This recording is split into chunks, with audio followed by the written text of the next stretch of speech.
আজ মন চেয়েছে আমি হারিয়ে যাব আমি তোমার সাথে। এখন কুণাল ঠিক আমার সঙ্গে হারাতে চাইছে না অন্য কিছু করতে চাইছে আমি বুঝতে পারিনি। তবে আমার মনে হচ্ছে বোধহয় কুণালের হারাবার দিনটা খুব তাড়াতাড়ি, এটা আমার মনে হলো। না, এটা আমার মনে হলো ভাই।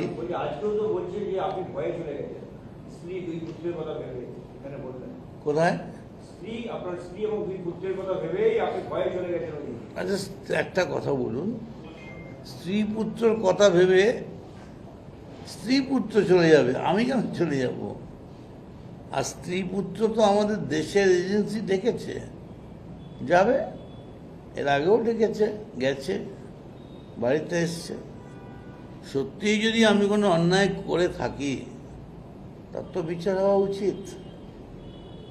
অতএব ওইসব নিয়ে আমার কোনো ব্যাপার নেই। কিন্তু আমার যেটা মনে হয়েছে যে কালীঘাট থেকে তৃণমূল কংগ্রেস যেভাবে পরিচালিত হচ্ছে সেভাবে আর যাই হোক এই দবদবা বিজেপিকে লড়াই করা যাবে না। এর জন্য আরো দাবাং তৃণমূল চাই। এবং আমার মনে হয়েছে যে কালীঘাট তৃণমূলের এখনো অবধি সেই স্ট্যাটাস, সেই ট্র্যাডিশন এখনো চলছে, পাল্টানো উচিত।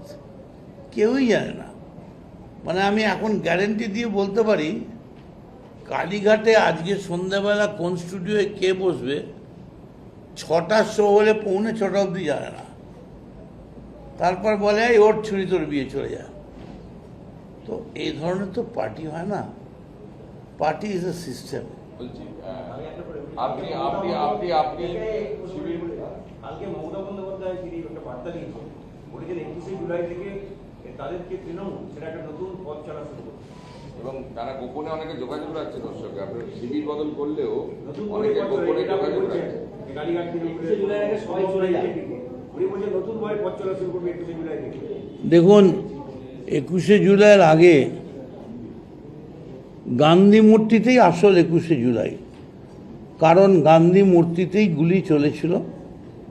মমতা বন্দ্যোপাধ্যায় সব থেকে ভালো জানেন এবং সেই গান্ধী মূর্তিতেই আমি ছিলাম। ফলে সত্যিকারের প্রকৃত 21শে জুলাই যদি কোথাও হয়ে থাকে বা হওয়ার থাকে সেটা হচ্ছে গান্ধী মূর্তি। এবং আমি মদন মিত্র আনন্দক্রমে এক্ষুনি শোভনদার সঙ্গে দেখা হলো, শোভনদাও যাচ্ছিলেন, একটা ছোট্ট হাতির ওপরে আমি আর শোভনদা ছিলাম, কেটে দেওয়া হয়েছিল। এবং সেখানে মমতা ব্যানার্জি পৌঁছবার পরে তারপর যেই উনি এর দিকে যেতে গেলেন আপনার জিপিওর দিকে, তারপরেই গুলি চলল। ফলে সমস্ত তৃণমূল কংগ্রেস কর্মীদের 1 পয়েন্ট টার্গেট হবে সেদিন গান্ধী মূর্তিতে পৌঁছানো। কারণ শহীদদের জন্যে প্রার্থনা করার সবথেকে বড় জায়গা, গান্ধীর থেকে বড় জায়গার কি হতে পারে? সবথেকে বড় শহীদের পায়ের তলায় বসে শহীদদের জন্যে আমরা প্রার্থনা করব। তবে দিদি যেটা বলছেন আমি শুনলাম আপনার থেকে, যে নতুন রুট বার করবেন। এখন নতুন রুট তো আমি দেখছি যে ওদের মধ্যে বেশ কয়েকজন তাদের কারোর বাড়ির তলা দিয়ে, জলের তলা দিয়ে, সুড়ঙ্গের পথ দিয়ে নতুন নতুন রুট বেরোচ্ছে। এরকম কোনো যদি রুট বেরোয় তাহলে ভালোই হবে, রাস্তায় জ্যাম কম হবে। বলছি আপনি ছেড়ে দিলেন, তারপর কালকে কোয়েল ছেড়ে দিলেন, তারপরে মনীশ গুপ্ত ছেড়ে দিলেন, কিন্তু একের পর আর ছেড়ে দিচ্ছে। তো আজকে তাপস চ্যাটার্জি শিবির বদল করবেন, এই যে ধারাবাহিকতা চলছে এটা কি বলবেন? কালীঘাট তৃণমূলে থাকলো কি না? আমরা কিন্তু কেউ ঠিক কালীঘাট তৃণমূল থাকলো কি উঠে গেল এর ওপর চলছে না। শিবির তো বদল। আমরা যেটা মনে করছি যে পথটা আমাদের সঠিক পথের সন্ধান দেবে। পথিক তুমি কি পথ হারিয়েছো, এসো আমার সঙ্গে, আমি তোমায় পথের সন্ধান দিচ্ছি। আমার মনে হয় পথই আমাদের পথ চেনাবে এবং এই নতুন পথের মাধ্যমেই আমরা পশ্চিমবঙ্গ ভারতবর্ষের সবথেকে আগ্রাসী বিভৎস স্বৈরাচারী দল বিজেপিকে আঘাত করতে আর পারব। কোয়েল যে ছেড়ে দিল রাজ্যসভাটা, এখন অধিবেশন শুরুই হলো না, তার আগেই ছেড়ে দিল, কাল পদত্যাগ করলো এবং ভূপেন্দ্র যাদবের সঙ্গে বৈঠক করলেন। সেটা কেউ কারোর সঙ্গে দেখা করতেই পারে, করতেই পারে। আর ভারতবর্ষের কনস্টিটিউশনে কি আছে সেটা যারা কনস্টিটিউশন বিশেষজ্ঞ তারা বলতে পারে। আমি শুধু এইটুকুনি বলতে পারি, 21শে জুলাই আমি মদন মিত্র সারা পশ্চিমবঙ্গের সমস্ত তৃণমূল কর্মীদের বলছি, ওইখানেই মৃত্যুলীলা হয়েছিল গান্ধী মূর্তির পায়ের তলায়। সেইখানে আসার জন্যে আমি সকলকে সমস্ত শহীদ স্মরণে আপন মরণে রক্ত ঋণ শোধ করো। 11:30 নয়, আমি সকাল 10টা থেকে থাকবো, আপনারা আসবেন। খারাপ ঘটনা ঘটেছে মুর্শিদাবাদে, ট্রেনের ধাক্কায় একটা ফুল কার অ্যাক্সিডেন্ট হয়, 3টে বাচ্চা মারা যায় এবং রেল কর্মীর গাফিলতি রেলই স্বীকার করে নিচ্ছে। দেখুন, আমাদের দেশে এটা নেই, বাট তালিবান বা আফগানিস্তান এই সময় জায়গায় এখানে ব্লাস্ট ফায়ার করে দেয়। এগুলো ব্লাস্ট ফায়ারের করা উচিত। এর থেকে আমি দেখে এসেছি বেরোবার সময়, এর থেকে মর্মান্তিক আর কিছু হতে পারে না। একটু সাবধান থাকলে, রেলে তো এখন মোটা ভালো মাইনে, সেই সময়টায় একটু আধটু অধিকাধিক না বেরিয়ে প্যাসেঞ্জারদের দিকে তাকালে ভালো হতো। এইটাকে নিন্দা করার কোনো ভাষা নেই, চরম নিন্দনীয়।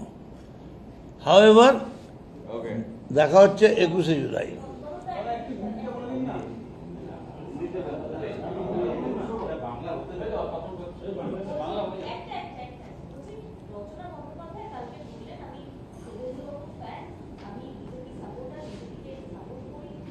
কে বললেন? রচনা বন্দ্যোপাধ্যায়। আচ্ছা,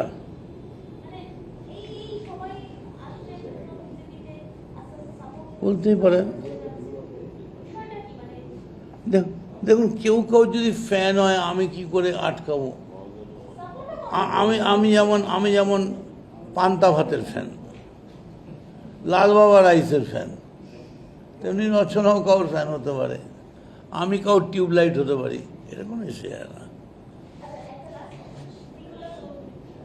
আর শুভেন্দুর মধ্যে তো নেতৃত্ব দেওয়ার মতো যোগ্যতা রয়েছে, শুভেন্দু ফ্যান হওয়ার মতো তো যোগ্যতা রয়েছে। এই মুহূর্তে পশ্চিমবঙ্গে যত যুবক রাজনীতি করছে, তার মধ্যে অন্যতম সর্বশ্রেষ্ঠ যুবকের গরিমা যদি কারোর গায়ে লাগে, মাথায় লাগে, তার নাম, অন্যতম নাম নিঃসন্দেহে শুভেন্দু অধিকারী।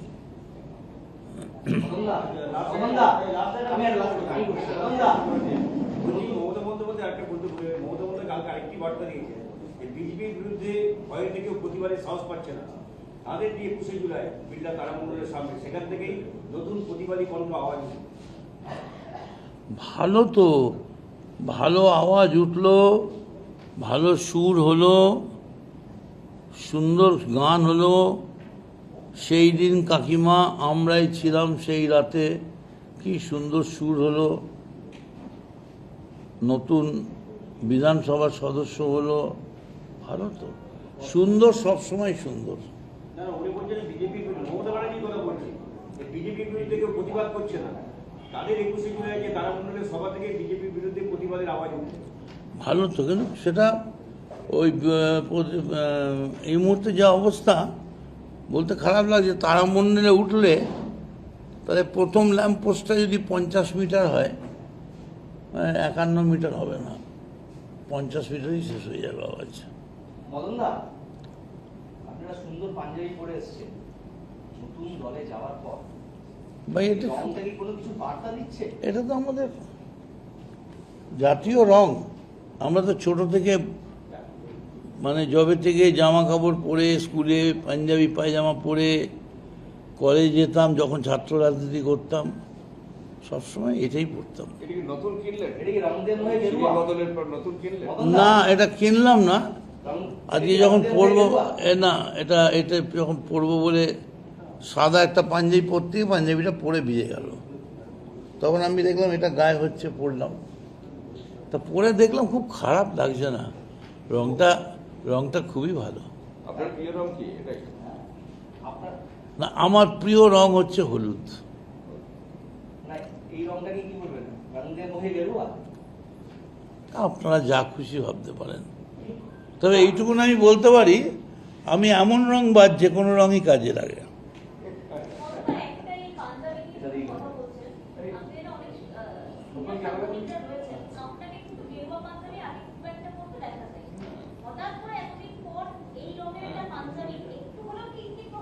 হ্যাঁ, সব কিছুই তো নতুন দেখা যাবে। যেমন আগামীকাল আমি যেটা পরবো বা যেটা করব, ধরো আমি কালকে একটা পাইপ খেতে খেতে ঢুকলাম, সেটাও তো দেখা যায়নি, তাই না? নিত্য নূতনের মধ্যে দিয়েই এ খেলা চলবে নিরন্তর। পাইপ খেলে তো কোনো ফুস মেজাজের মতো, পাইপ খেলে সেটাও তো একটা বার্তা, ফুস মেজাজের মতো, একটা মুক্তির আওয়াজ। নিশ্চয়ই, মুক্তি তো নিশ্চয়ই। এই যে আমি এখানে বসে আছি, আমি ডান দিকে দেখছি না, বাঁ দিকে দেখছি না, আমার ভিডিওতে এই বন্ধ করো, উঠে যাও, একটাও কোনো কি বলছো তুমি, কোনো মেসেজ আসছে না। অন্য কোনো ব্যাপার হলে এতক্ষণে মেসেজ টেসেজ এসে ঘোড়ার গাড়ি চাবুক নিয়ে চলে আসতো। তারপর গেরুয়া পাঞ্জাবি। তারপর আবার গেরুয়া পাঞ্জাবি। কেউ এখানে তো আমি তো দেখা করে এলাম, ওখানে সবাই ছিল, বিপ্লবদা ছিল, ঋতব্রত ছিল, আর অনেকে ছিল, সমরদা ছিল, অনেক সিনিয়র লোক ছিল, আকরুজ্জামান। হ্যাঁ,